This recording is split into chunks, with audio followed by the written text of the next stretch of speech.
Let's recap.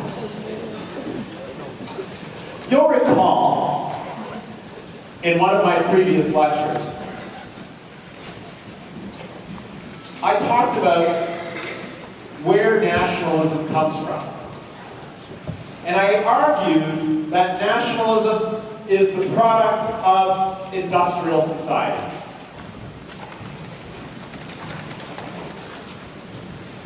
That is to say, before the era of industrial society, nationalism was both unneeded and superfluous. There was no need to have a state which tended the common culture of people who never ever saw each other. And that's what national states do. They tend our common culture, they school us, they create this culture so that we can communicate with each other, we can coordinate with each other, which was unnecessary in pre-industrial society and becomes important in industrial society.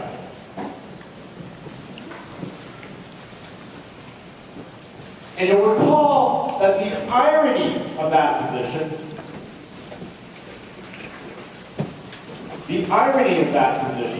is that nations don't make nationalism. Nationalism is not the ideology of nations. Rather, nations are created by nationalism. You understand that? Nations are the things that nationalism says exist. We should have our own state that tends our culture, that considers our culture more important than the other cultures out there, that takes one culture and makes it the universal culture. That thought is the product of nationalism, which only makes sense in an industrial era. That's point number one. That was the point of the entire lecture. Are there any questions about that point? Because it's an important point to keep in mind for the rest of my lecture.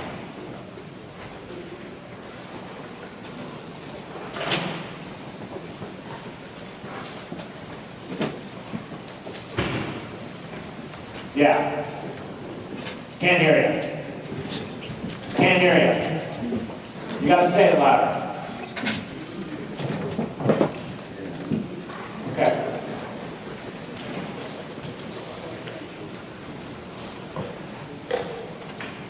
The ideology of nationalism is what creates nations. Nations did not exist before the ideology of nationalism. And that ideology only makes sense. An ideology which says we need to have a state which tends a common high culture among people who will never know each other. That ideology only makes sense in an industrial era. In the pre-modern era, it made no sense. You did not need it. Is that clear? Therefore, nationalism is the product of industrial modernity. That's all I'm saying.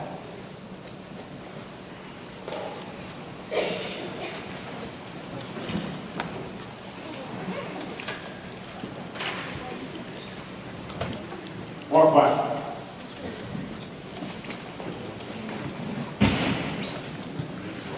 Therefore, does it stand to reason that with the passing of industrial society, as we move into a post-industrial era, does that mean that the very conditions which produced nationalism, when they no longer exist, will we be in a post-national era? And what would that era look like?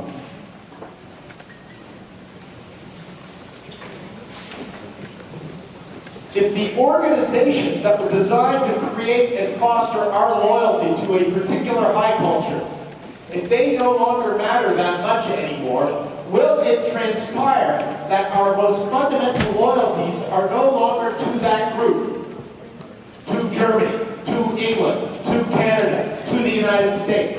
Will there be loyalties that move beyond the group, beyond the national group, beyond the nation state? I'm simply using elementary logic here.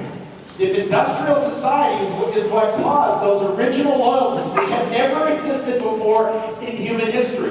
There were no Germans, there were no French, there were no Italians. Those are the creations of modernity. If those initial conditions come to fruition and pass, does it not stand to reason then that nationalism is essentially a kind of a long cycle? It's an era. But it too will pass. If the initial conditions that created it pass, will it not pass? That's not to say that it won't hang on for a while. But what we might expect to see is a kind of fraying at the edges.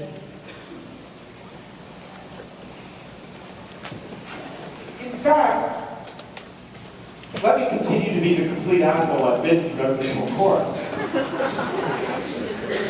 And use myself as an example.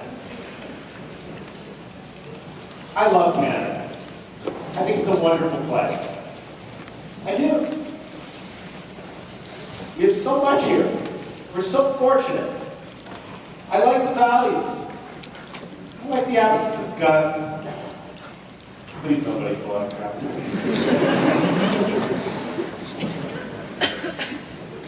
There's lots of things I like about it. We all live and let live. We get by. We're proud of who we are. We're not overly proud. It's all good. The United States. I like it too. I do. I really do. It has a dynamism as a society.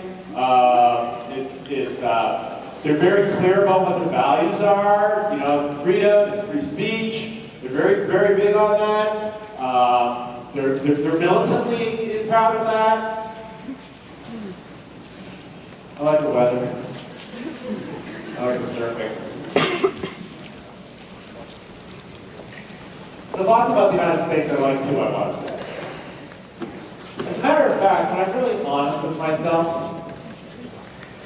I'm kind of both. I carry both passports, by the way. Depending on where I go. Whichever's easier.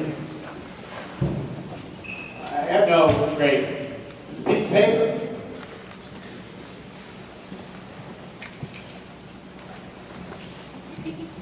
And yet I'm Jewish, too. Which means I have this weird connection to Israel. I have relatives there. I go there pretty regularly. I know all its problems. Believe me, I know all its problems. Got lots of problems.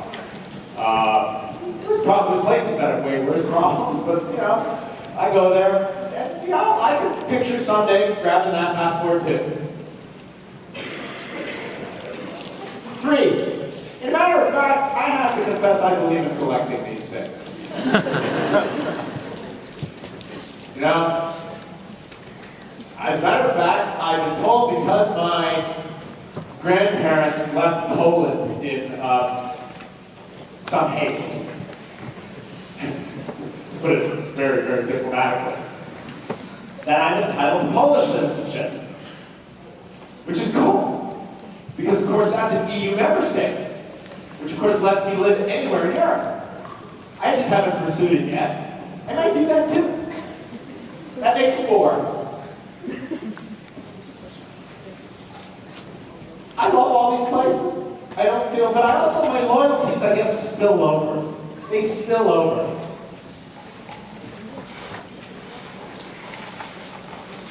And that makes me, in some ways, a post-national citizen. I don't have loyalty to any one place. In a way, I'm an example of moving beyond the nation state. I have to admit, when I hear, "Oh, Canada," my heart goes pitter-patter. It does. I have season tickets in the Raptors. I hear it all the time. You also get to hear the Star Spangled Banner, and my heart wells up when I hear that. And then when I hear Hatikva, the Israeli national anthem, the hope, I get tears in my eyes too. I couldn't flip it. I'm sorry. I don't have the one loyalty. I'm beyond the nation state. So what that would mean is that our loyalties start to spill over. I suspect looking out there into this crowd, there are more cops these times, yeah. Maybe it's not Canada, the United States, Israel, maybe it's another 2 or 3 countries. That's cool. That's the situation we're finding ourselves in. That's why when you become Canadian, you don't have to give up your other citizenships. Becoming Canadian is not a religious conversion. It's a statement of Canadian. Even the Americans feel that way. They can't force you to give up your citizenship. Even the Americans, which are pretty strong on the notion of who they are. And the Israelis don't even bother. They like those. They can take and pass around the passports to the Mossad. You guys don't know about that. That's okay. So, this idea of the shift of your primary allegiances from the nation state to something above that. Now, I used to be a big Star Trek fan. Yeah, I know, my older son's a Star Wars fan. He insists that this is like total travesty. But I used to like the Star Trek because I like the idea of the United Federation of Planets. The idea we all get together and all these guys who all look like they're aliens and stuff like that from different places, and they all get together and they kind of govern themselves. They never actually tell you the procedures by which they do that, but they govern themselves. And it kind of looks like the United Nations, right? It looks like the United Nations for the planets. And so the question is do we eventually transfer loyalty to something above ourselves, part of our loyalty? The way I've described it so far is my loyalties are divided between all these units. But more interesting question is, do we then grant a loyalty to a unit that's above all those units? Right? To something above those units. So let's say there were a United States of North America, or that's, I guess, a bad one. I don't know, a Union of North America or something. Mexico, Canada, and the United States. Although I saw did you see that baseball clip the other day? With Canada and the Mexicans fighting, right? Thank goodness the Americans are there to keep us apart. We were going at it, a whole fist fight with the Mexican baseball, national baseball team, Canadian national baseball team. The Mexican pitcher was rushing off with pitching too close in that he eventually hits the Canadian player. But of course the Canadians love to fight because Canadians are all hockey players. That's all.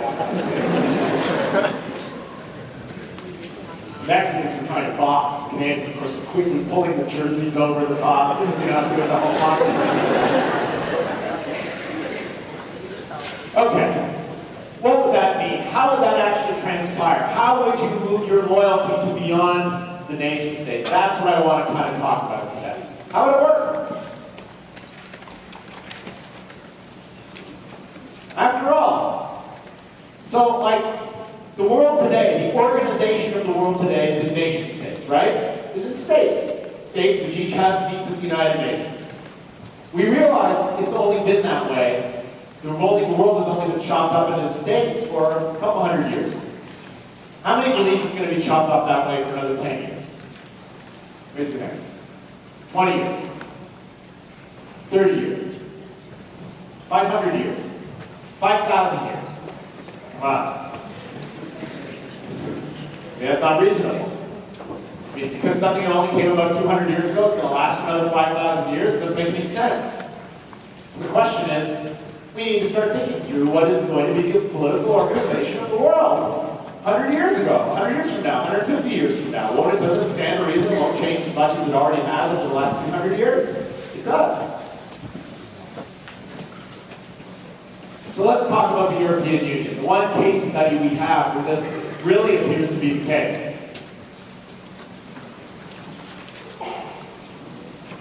So you have the run-up to World War II.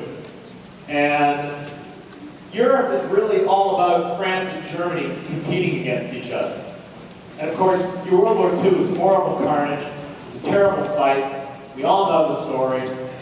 Violence, Holocaust, occupation, the whole 9 yards. The point of the European Union was to answer the question, how do we ensure that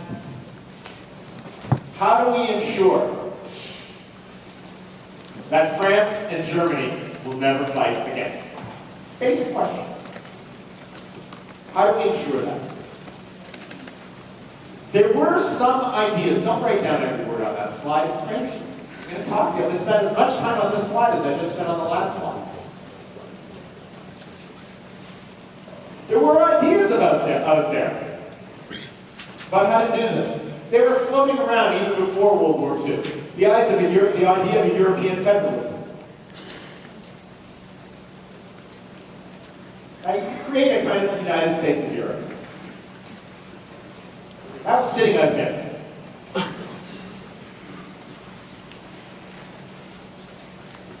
The interesting thing is, after World War II,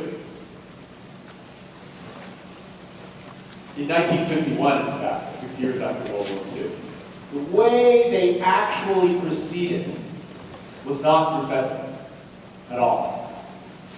Federalism is a kind of an overarching method of sharing sovereignty. That's not the way they proceeded. They proceeded quite practically.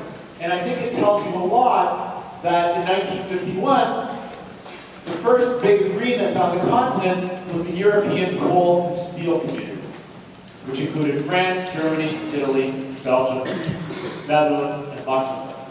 And I asked you, why coal and steel? Yep.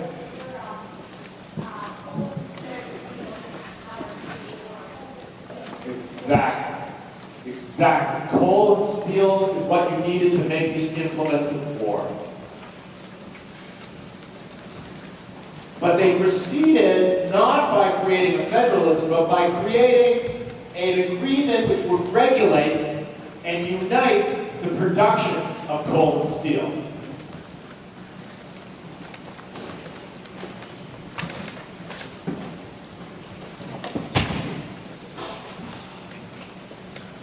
The initial idea then was not so much political as was you would create unity through functional connections, through everyday things, like manufacturing.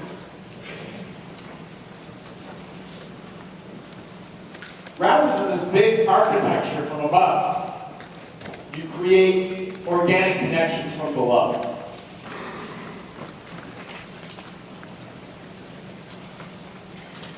And of course, there were active state interests involved here. You had German economic power, and you had French political influence. The Germans needed the French to gain re-entry into polite society after causing 2 world wars and a Holocaust. And the French needed the Germans to help reconstruct their economy. And so the idea here is that if you unite the economies, you unite the state interests. State interests flow from economics.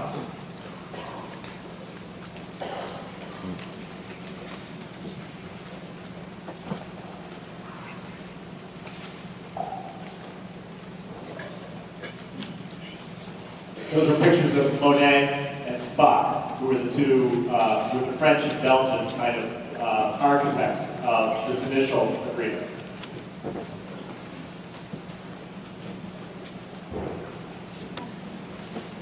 So, of course, there were contradictions of the coal and steel community. One of the biggest ones is that you couldn't only do coal and steel, because if you think about it, the production of steel requires all kinds of inputs. It wasn't just enough that you regulated coal and steel, but you had to regulate everything that went into coal and steel. Of course, steel, the end point of steel, is an entire economy. And so, out of coal and steel, they eventually designed a much more comprehensive union, which initially also has that initial 6 members. The European Economic Community and Euratom that are created in 1957 through the Treaties of Rome. These are interstate treaties.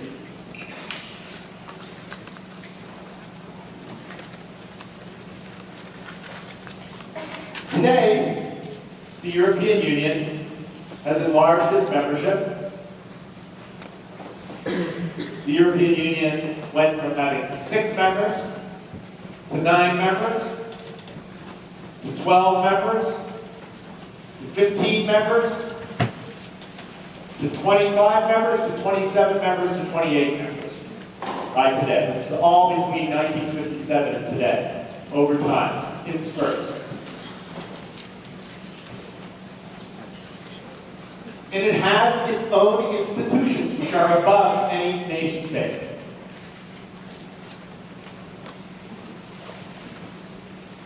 Three in particular stand out. The European Commission, which is Europe's bureaucracy based in Brussels. Europe, like its ministers.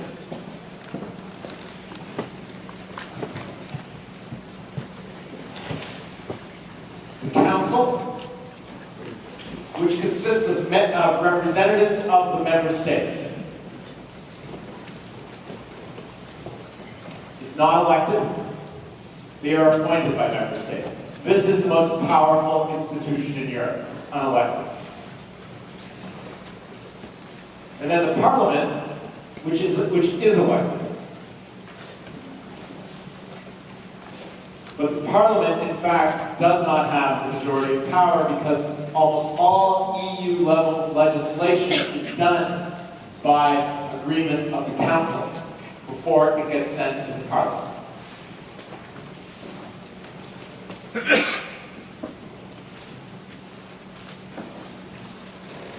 There is also a European Court of Justice, which is set up to make sure that any national level legislation or acts comports with, that is, agrees with, the treaties that were signed between the countries. So if England passes a law, or if France passes a law, and that law appears not to be in conformity with the treaty that was signed by France and England, they can be taken by the agreed parties to the European Court of Justice. Excuse me?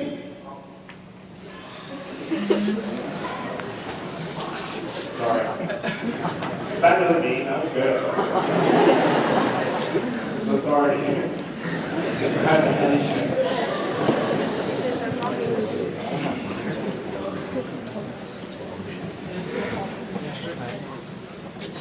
This all gets kind of interesting because the treaties themselves are between countries. But in effect, because there's a court that's there and institutions that are set up as a result of these treaties, in effect, those treaties are kind of like a constitution, are they not? That's what a constitution does. It sets up the institutions and the rules of the game. So in effect, the EU has a constitution, and it consists of those various treaties that have been signed, starting at the Treaty of Rome.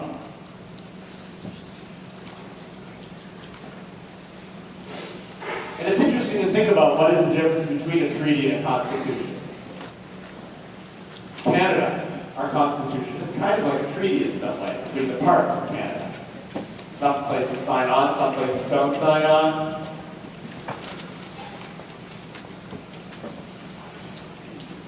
And so you have these various institutions that are set up: the Commission, the Council, the Parliament, the Court. And this sets in motion, since 1957, 2 sets of parallel processes, which I describe as both intergovernmental. That is to say, what the treaties do is they delegate some power of each member state to the EU level. And if you are a member state, your domestic legislation must be compatible with the EU treaty that you signed. You understand that? So for example, let me give you an example. In the EU today, they have a market. It's a one single market. But in order to prevent competition that is based on let's say environmental degradation, they have to have common environmental laws. So in the EU today, everything is regulated from pollution, smokestack pollution, to the mode of the transportation of geese. It's all regulated. Why? Well, because it would be unfair for one country to be able to produce more cheaply by polluting more, or being more mean to its geese, or treating its pigs worse, or feeding a certain kind of hormone to an animal, or whatever, or using a pesticide that's illegal. They all have to have a common set of regulations. If they violate those, they can be taken to the European Court of Justice. So, and then at the EU level, power is delegated from the state. So many to the EU level. So many people don't realize, let's say in Germany and France, that much of their domestic legislation is actually required by the treaties that their government passed.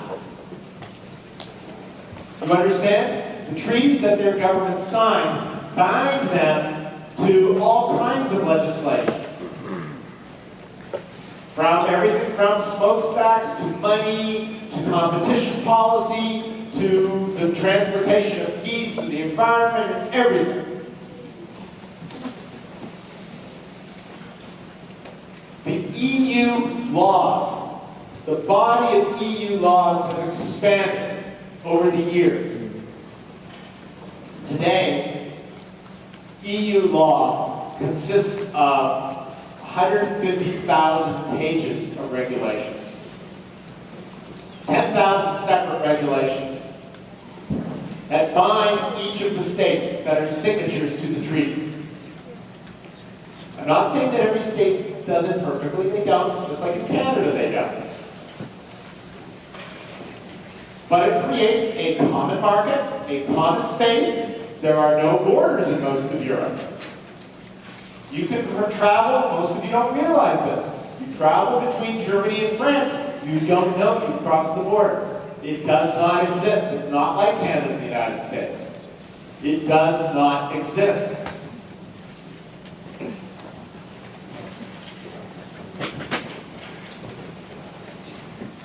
Okay. That's the one logic. The logic of what is the EU? The EU is a series of treaties that hand power over to this upper level in Brussels.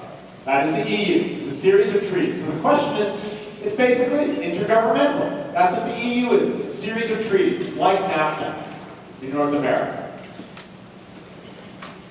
And at any moment, government, the agents are the governments, and the agents, the principals are the governments, the agents are the people who are working for them in Brussels, and at any time, hypothetically, the governments could withdraw their agents.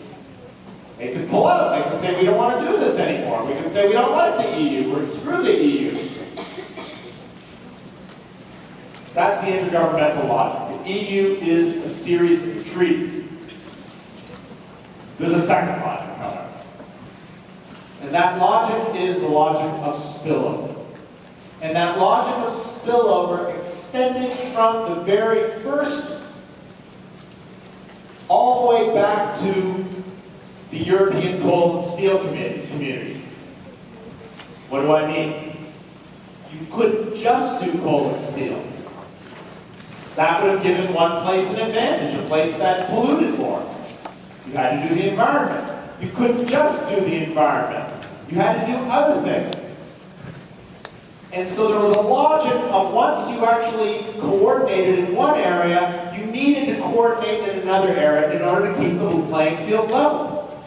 What is the area that governments most compete in on the level of trade?